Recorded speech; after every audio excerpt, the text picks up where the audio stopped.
Hey, welcome back for another episode of the Come Follow Me stuff with Doctrine and Covenants. There's some fun stuff we can learn in this week's lessons, really. So this week, July 19th through the 25th, we're going into section 81, 82, and 83. They're short sections, but there's a couple of fun things to learn in these sections as well. When you look at the Come Follow Me manual and what's going on there, this kind of brings up a common idea or thought that people have, because as you read the Doctrine and Covenants, you realize that there's a lot of these sections that are revelations given through Joseph Smith to a specific person in the church. And sometimes I think we look at these and say, well, but this is specific to that person. What does that have to do with my life? Why does it have to apply to me or anything going on in my life? And this is an important point for us to think about, because while these are revelations given for these people, and some things in there might be specific to that person, we can still take the opportunity to look at what happened with those. The opportunities that we have today is we can see historically what happened after that revelation was given. These people, when the time was given, it was fresh and brand new, so they didn't know what was coming next. And we have that ability to look back, that hindsight opportunity, and see what happened after this. So a good example of this one is section 81. This revelation was given for Brother Gauss, Jesse Gauss. He was called to be in the presidency with Joseph Smith. And that's a pretty high calling. That's an important one to have. I mean, imagine getting told, hey, guess what? We got a revelation and you're joining the first presidency. Woo, that would be a little crazy. Probably really fun, honestly. That'd be a fun experience. But the challenge is that Brother Gauss didn't end up becoming faithful to what he needed to do. And so he lost that opportunity, and it went to Frederick Williams, I believe, is who took his spot. So it might seem minor to us to look at this and go, okay, well, this is kind of awkward that history is recorded that this person had this great opportunity and then it didn't work out for whatever reason, and he didn't get any more. But the thing that's important for us to do is look at this as a lesson.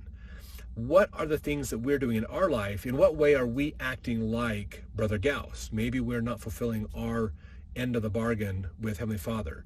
Sometimes that can come because we feel inadequate ourselves with our abilities.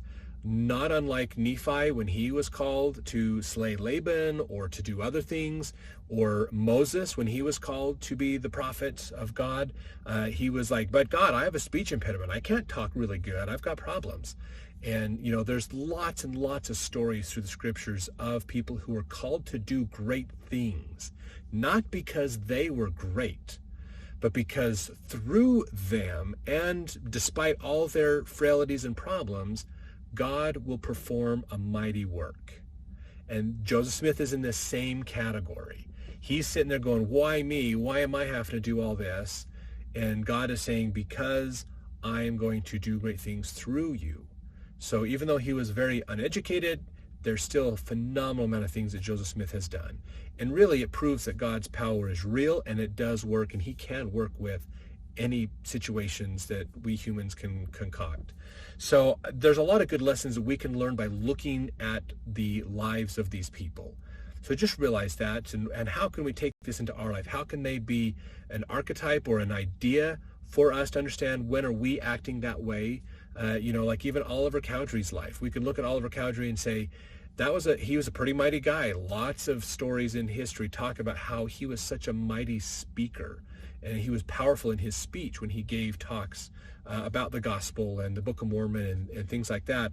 I mean, he saw the angel Moroni. He saw the plates. He got to feel them. He helped translate them. He saw the plates on the other side wrapped up in the blankets and things.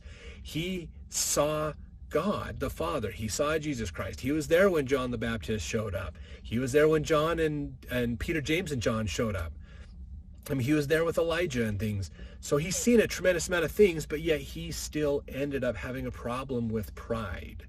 And then one day he told Joseph, I think this church would fall apart if I left it. And Joseph said, you try that, Oliver, and we'll see what happens. And what happened? He left the church, and the church moved west. It wasn't until a little while later he realized the church still moved on without me. I'm not that important. And so he went west and then asked for repentance in a general conference meeting that Brigham Young had him speak at, and was brought into full fellowship again in the church. Because of that lost opportunity, though, he didn't have quite the same power in his speech as he did before. But the thing is we can look at his life and see, what did he do? What were those mistakes that he made? And are we making those mistakes ourselves? There's not just because they went through them doesn't mean we can't go through those. So we face a lot of similar challenges. We may have a lot more technology today, but we face similar challenges as them. So a lot of good things in here. I can still be faithful in doing what the Lord has asked of me. The one thing I do recommend, whenever you get a calling, and I think this is a big challenge that people have, is they get asked to do a calling and they feel completely inadequate to do that calling, and they feel like it's just too much for them. It's going to be too much. And the thing that's important to realize is, one is, if God is calling you to that calling, he is going to provide you with the way to make it work. So something to realize about callings. There's one or two reasons that you are in a calling, okay? You're in that calling either because you are there to help other people out. You have some skills or resources or things that the people in the area need at the time, so you were called by God so that you could use your resources and skills and talents to help other people out. Okay, that's one reason you can get a calling. Another reason you can get a calling is because what you learn and how you improve yourself through reaching to be in that calling is going to help you. And oftentimes, actually, it's both. You get transformed in who you are through the calling, through stretching yourself and encouraging yourself more to do that calling, and you learn how to help other people and benefit them. So God's not dumb in how he does this. It's really nice how that works out. I'm sure you can look back on past callings and see that example of callings that you've done where you grew a lot through the trials and struggles of that calling, and callings where you made a huge difference in other people's lives. And you can even look at people who have been in leadership positions for you and how they have blessed you. And sometimes you may feel like they were in that calling just because they could help you in your time of need. So all this matches up. God knows the beginning and the end. He matches this up. It's beautiful. It's working. So just have faith when you get a calling and say yes. Just do that. Make a decision to always say yes to a calling, and it'll bless your lives in amazing, amazing ways. So there's a lot of great stuff in here. And I like that they re-emphasize in here too that widows and orphans have a claim on the church. There's always the processes and procedures to take care of people. And so important that we realize that. So let's jump into the Doctrine and Covenants here and talk about some of these a little bit more in specifics. Section 82, one of the things I like about Section 82 is it really gets into a lot of discussion on some of the concepts of the law of consecration. So I have a lot of little tags in here about consecration. So when you're reading that, understand some of these ideas that are in here, okay? Like one towards the end, verse 19 says that every man seeking the interest of his neighbor and doing all things with an eye single to the glory of God. So he's talking about what you should be doing in the law of consecration. So the law of consecration is not about stuff, not about stuff. We talk about this in one of the earlier Come Follow Me's for Doctrine and Covenants, when they talk more about the law of consecration. It's not about stuff. It's about loving your neighbor. How far are you willing to sacrifice your things to help your neighbor have a better life? And when you are seeking the interest of your neighbor, when you do things because you want to help and better your neighbor, that is what the law of consecration is about. That's what it's about, is loving and helping other people. It's about the people, not the stuff. Most people try to make the law of consecration about the stuff, having equal stuff or giving up your stuff. It has nothing to do with the stuff.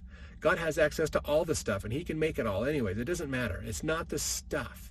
It's us willing to show love and concern for other people. That's what it's all about. So that's a very important thing to understand, and 82 has a lot of good stuff on this. There is, let's see, it was verse 11. So this one's interesting. There's a little bit of a history in the church here. In verse 11, they give the names of a lot of people. And this verse actually is, in our current Doctrine and Covenants, is not the original translation that was given on this. It has been changed. So one of the dilemmas that they ran into when Joseph Smith was getting these revelations was that as they would publish them, the enemies of the church would read them, because they're publishing going, hey, these people are going to go to this area to do missionary work. They started anticipating that and trying to stop the missionary work or trying to disrupt what the church was doing. So they decided that they needed to change the names of people in the Revelation so they couldn't tell who was doing what. And this is what happened here. So here's the original translation. Let me read this to you. This is verse 11, section 82. Therefore, verily I say unto you that it is expedient for my servant Alma and Ahashdah, Mahalil and Pelogoram, and my servant Gazalem and Hora and Olihah, and Shalmaneser and Hasaman, to be bound together by a bond and covenant that cannot be broken by transgression, except judgment shall immediately follow in your several stewardships. So they changed the names of the people. And this was coming through on the Revelation. This wasn't so much just Joseph changing the names. So they had these code names, and the Revelations, the Lord worked with them on this. Some of the names in the other Revelations in the Doctrine and Covenants were the same pattern, okay?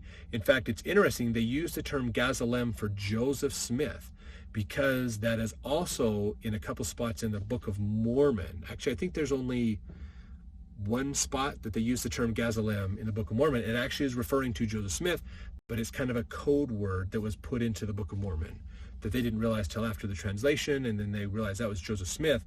So now it's a reference to Joseph Smith in the Book of Mormon.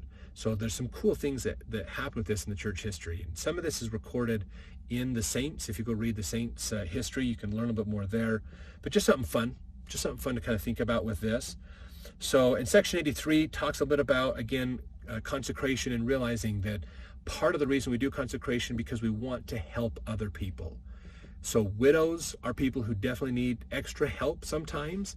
And so the law of consecration is the Lord's welfare system. It's the way to help people out. Today's world is full of all kinds of problems because the welfare system is about stuff. And that's not what it should be about. It should be about the people. And when we can show that love and concern to others, it makes a huge, huge difference. So this is a lot of good information about consecration here as well.